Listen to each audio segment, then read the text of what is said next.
Good morning everyone. सो आज के new vlog में आपका स्वागत है फ्रेंड्स। आज के व्लॉग की शुरुआत हो रही है हमारी चाय और फ़ैन के साथ। सो फ्रेंड्स, मैंने आपको लास्ट व्लॉग में कहा था कि नेक्स्ट वीडियो में मैं आपको यूपीएससी एग्ज़ाम पैटर्न बताऊंगी। मुझे कई स्टूडेंट्स के मैसेज आए थे कि प्लीज़ आप बताना। तो सबसे पहले तो फ्रेंड्स बात करेंगे कि यूपीएससी एग्ज़ाम का पैटर्न क्या है, किस तरह से होता है। यूपीएससी एग्ज़ाम जो है वो 3 फेज में होता है, prelims, mains and interview. Phase 1, phase 2 and the final phase. तीनों ही फेज इक्वल हैं फ्रेंड्स। आपको तीनों ही फेज के लिए मतलब ऐसा नहीं कि अगर ये हो गया तो ये तो हो ही जाएगा। तीनों ही में कंपटीशन बहुत तगड़ा है एंड आपको यूपीएससी एग्ज़ाम में अपेयर होने के लिए ग्रेजुएशन करना इज़ कंपल्सरी एंड आप 21 ईयर के कंप्लीट होने चाहिए। मतलब आपकी ग्रेजुएशन होनी चाहिए। +2 के बाद आप ग्रेजुएशन कर सकते हो। कई स्टूडेंट्स का डाउट रहता है कि +1-2 में हम क्या आर्ट्स रखें, क्या हम साइंस नहीं रख सकते, मेडिकल नहीं रख सकते, या क्या नॉन मेड। नहीं, ऐसा कोई वो नहीं है कि आपको अगर यूपीएससी क्रैक करना है तो आपको आर्ट्स ही रखना पड़ेगा या यही सब्जेक्ट आपको लेना पड़ेगा। आप जो भी कर रहे हो, क्योंकि जिस भी आप बैकग्राउंड से हो, जो भी स्ट्रीम है आपकी, जैसे मेरा है तो मेरा मेडिकल था और फिर मैंने बीएससी की है जूलॉजी में, जूलॉजी मेजर था मेरा। तो मतलब आपको ग्रेजुएशन कंपल्सरी है। जैसे आपकी +2 के बाद ग्रेजुएशन हो जाती है तो आप एलिजिबल हो जाते हो यूपीएससी का एग्ज़ाम देने के लिए। दूसरी बात क्या है, फरवरी में नोटिफिकेशन निकलती है। फरवरी मार्च में फॉर्म फिल किया जाता है यूपीएससी का। मई में हमारा प्रीलिम्स का एग्ज़ाम होता है और सितंबर के अराउंड हमारा मेंस का एग्ज़ाम होता है एंड दिसंबर के बाद हमारा इंटरव्यू शुरू हो जाते हैं। और रिज़ल्ट जो आता है वो नेक्स्ट ईयर अप्रैल मई में आता है, जो फाइनल रिज़ल्ट आता है। अब सबसे पहले हम बात करेंगे प्री की। जो फ्रेंड्स प्रीलिम्स का एग्ज़ाम होता है ये एक दिन में 2 पेपर होते हैं, paper 1, paper 2, general studies and C SAT. दोनों पेपर 2-2 घंटे के हैं। एक 200 मार्क्स का है, दूसरा भी 200 मार्क्स का है। मॉर्निंग वाला पेपर 9:30 से 11:30 बजे शुरू होता है और 11:30 बजे ख़त्म हो जाता है। और सी सेट का पेपर 2:30 से 4:30 बजे तक चलता है। दोनों पेपर में नेगेटिव मार्किंग है। पेपर 1 में 100 क्वेश्चन होते हैं और सी सेट वाले पेपर 2 में 80 क्वेश्चन होते हैं। एमसीक्यू टाइप हैं दोनों में। ओएमआर शीट मिलेगी आपको, बस उसी पे आपको वो टिक करना है, फिल करना होता है उसको। और जो सी सेट पेपर है ना फ्रेंड्स, वो क्वालिफाइंग पेपर है। क्वालिफाइंग पेपर का मतलब होता है कि आपको 67 मार्क्स इसमें रिक्वायर्ड हैं, चाहिए ही चाहिए 200 में से। अगर आपके 67 में से कम आए, मतलब आप ये पास नहीं कर रहे हो, क्वालिफाई नहीं कर रहे हो, तो ये पेपर आपका चेक ही नहीं होगा। चाहे इसमें आपने 200 में से 200 क्यों ना लिए हों, इसका फिर कोई मतलब नहीं रह जाता। सी सेट का पेपर क्वालिफाइंग पेपर है, आपको क्वालिफाई करना ही होगा। 200 में से 67-68 मार्क्स आपको लेने ही लेने होंगे, तब जाके आपका पेपर 1 चेक होगा और फिर रिजल्ट बनता है। इसमें भी जनरल स्टडी की, इस वाले पेपर की जो कट ऑफ जाती है वो भी अभी 2023 में तो 75 गई है जनरल कास्ट की, क्योंकि पेपर बहुत टफ था 2023 में।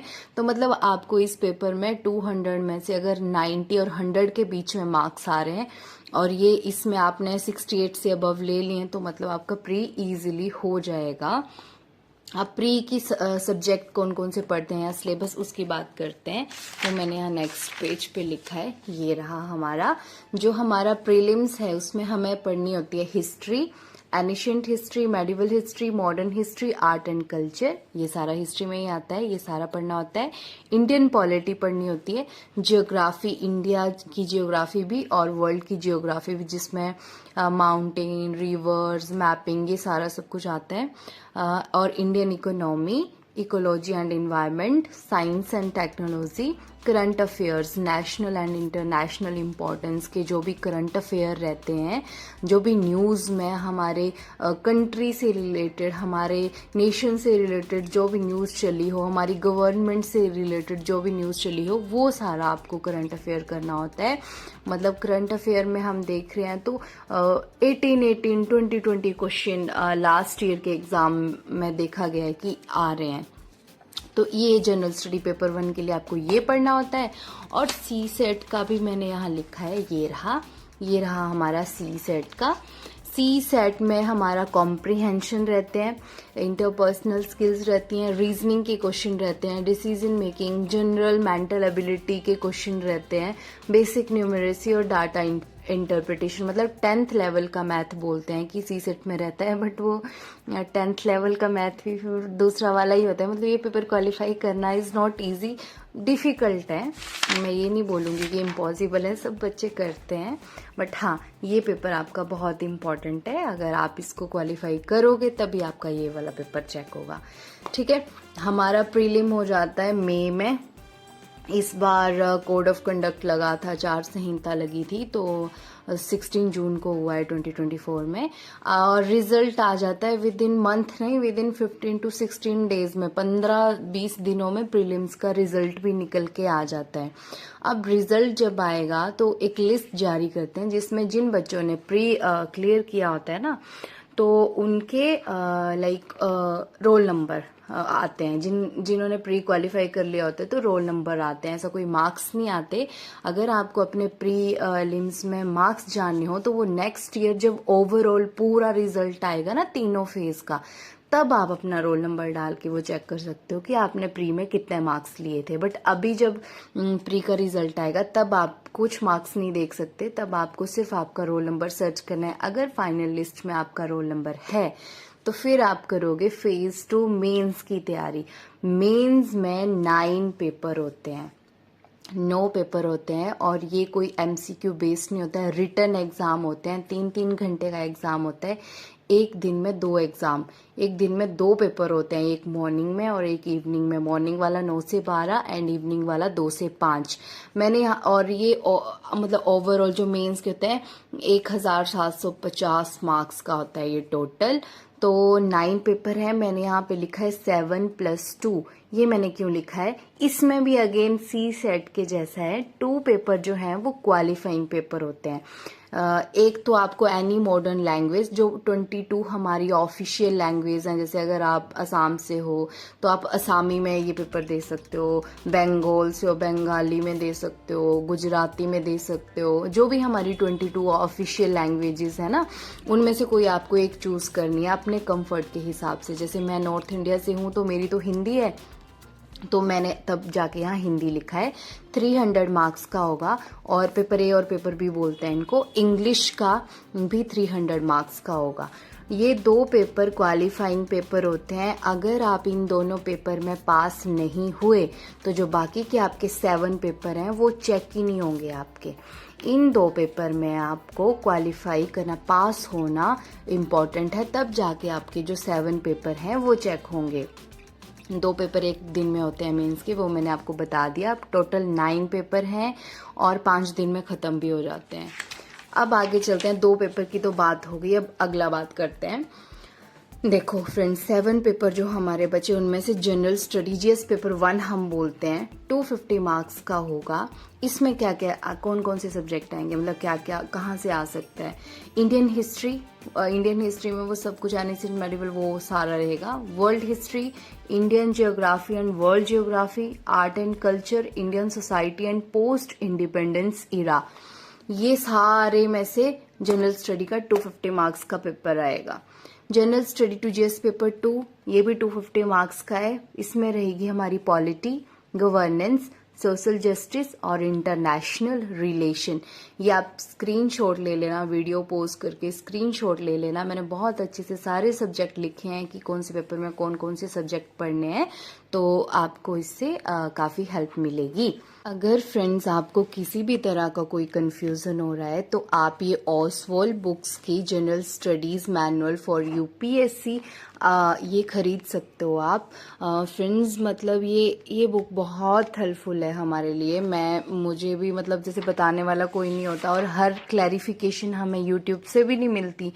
तो इसमें देखो इस बुक में क्या है, पूरे सब्जेक्ट की लिस्ट दी गई है, जो भी सब्जेक्ट आपको पढ़ने हैं वो दिया गया है। और साथ में एक प्रिपरेशन आपकी, मतलब how to start your preparation for UPSC, पूरी आपको एक गाइडलाइन दी गई है। कैसे आपको सिलेबस, सबसे पहले सिलेबस, फिर अपना स्टडी प्लान, फिर कॉन्सेप्ट्स को अंडरस्टैंड करना, पिक्टोरियल एंड विजुअल अंडरस्टैंडिंग, मतलब इतना सब कुछ आपको कहाँ ये प्लान मिलेगा। तो आप ये बुक ले सकते हो। ये बुक आपके लिए बहुत हेल्पफुल रहेगी, मेरे बहुत काम आई है, इसलिए मैं आपको रेकमेंड कर रही हूँ। इसमें देखो आप देख सकते हो, आपको सारे सब्जेक्ट वाइज स्टडी अप्रोच जो आपकी रहनी चाहिए वो सारा, आपको क्या पढ़ना है क्या नहीं पढ़ना है प्री के लिए, सारा आपको सिलेबस यहाँ पे दिया गया है। और जो देखो ट्रेंड एनालिसिस चलता आ रहा है लास्ट 10 ईयर से कि कौन से सब्जेक्ट से कितने मार्क्स का आ रहा है, वो सारा यहाँ पे दिया गया है। आपको इससे भी बहुत आइडिया मिल सकता है। और फ्रेंड्स देखो, ब्रीफ में पहले ये होता है कि सबसे पहले अगर हम यूपीएससी की तैयारी कर रहे हैं तो हमें एनसीईआरटी से ही करना होता है, मतलब अपने बेसिक क्लियर करने होते हैं। तो इसमें वो ब्रीफ में सारा कवर किया गया है, सारा ancient, medieval, modern, history, geography, polity, इसमें सब कुछ आपको इतना ब्रीफ में और इतना मतलब अच्छे से पूरा दिया गया है। जहाँ डायग्राम की ज़रूरत है वहाँ डायग्राम है, जहाँ मैप की ज़रूरत है वहाँ मैप है। तो ये बुक आप ले सकते हो। लिंक आपको मैं डिस्क्रिप्शन में दे दूँगी। अगर आपको हेल्पफुल लगे तो आप ज़रूर ये बुक लेना, मैं डेफिनेटली आपको रेकमेंड करूँगी ऑसवॉल्ड बुक्स की। हाँ, हमारा थर्ड वाला है जनरल स्टडीज, मतलब जीएस पेपर 3। ये भी 250 मार्क्स का है। इसमें रहेगी हमारी economic development, science and technology, security and disaster management, environment and ecology. Fourth paper रहेगा हमारा एथिक्स का, ethics, integrity and aptitude, 250 marks का। केस स्टडीज वगैरह वो सब इसमें रहता है। पेपर 5 है हमारा ऐसे, 250 मार्क्स का। इसमें हमें 2 ऐसे लिखने के लिए आते हैं। टॉपिक कुछ भी हो सकता है, आपको उस पे ऐसे लिखना है। 5 पेपर ये हो गए फ्रेंड्स। 2 हमारे क्वालिफाइंग हो गए थे, 7, 8 और 6, 7 पेपर हो गए, और 8, 9 ऑप्शनल पेपर। ऑप्शनल एक ही सब्जेक्ट होगा ये, जिसके 2 पेपर होते हैं। ऑप्शनल में आपको चॉइस मिलेगी, बहुत लंबी एक सब्जेक्ट की लिस्ट है जिसमें आप अपने इंटरेस्ट का सब्जेक्ट चूज कर सकते हो। और आपको मतलब कोई एक ऑप्शनल सब्जेक्ट चूज करना है जिसके आपके 2 पेपर होंगे। 250 मार्क्स के दोनों पेपर होंगे आपके। अगर आप कोई, जैसे समझ लो आपकी बीएससी केमिस्ट्री में है तो आपको केमिस्ट्री भी ले सकते हो आप, ऑप्शनल ऑप्शन में होगा। जोलॉजी में है, बॉटनी में है, मैथ्स है, फिजिक्स है, मतलब जिस सब्जेक्ट में आपकी पकड़ है आप अपनी चॉइस के हिसाब से, बहुत लंबी लिस्ट है उसमें से डिसाइड कर सकते हो। मेरा ऑप्शनल सोशियोलॉजी है, उसके 2 पेपर होंगे। 5 आप देख सकते हो फ्रेंड्स कि 500 में से अगर हम इन दोनों पेपर में 300 के अराउंड भी ले लेना ऑप्शनल में, तो ये हमारे रैंक बनाने में हमें बहुत हेल्प करता है। मतलब एक ही सब्जेक्ट होगा और उसके 2 पेपर होंगे। तो 5 ये, 2 ये और 2 क्वालिफाइंग हो गए हमारे पूरे टोटल 9 पेपर। फ्रेंड्स मेंस का रिजल्ट भी हमारा विद इन 1-1.5 महीने में आ जाता है आराम से। उसके बाद अगर उसके बाद आपका मेंस में अगर फाइनल लिस्ट जो आएगी उसमें आपका रोल नंबर है, और रोल नंबर है मेंस में, अगर आपने क्वालिफाई कर लिया है तो आपको फिर इंटरव्यू कॉल आएगी। ठीक है, इंटरव्यू कॉल आएगी आपको। फिर जो लास्ट फेज है इंटरव्यू यूपीएससी का, आप उसमें एंटर कर जाओगे। आपका इंटरव्यू होगा 275 मार्क्स का, 30 मिनट्स के अराउंड आपका इंटरव्यू रहता है। हाँ, इससे ज़्यादा भी हो सकता है, वो डिपेंड करता है जो भी हमारे इंटरव्यूअर होते हैं उन पे। बट 30 मिनट्स का आप लेके चलो। दिल्ली में आपका इंटरव्यू होता है, यूपीएससी भवन जो भी है, जो है हमारा। तो यहाँ पे आपका इंटरव्यू होगा 275 मार्क्स का। एंड किस तरह के क्वेश्चन पूछे जाते हैं, क्या रहता है, वो आप यूट्यूब पे सर्च कर सकते हो, मॉक इंटरव्यू, तो उसमें आपको समझ आ जाएगी।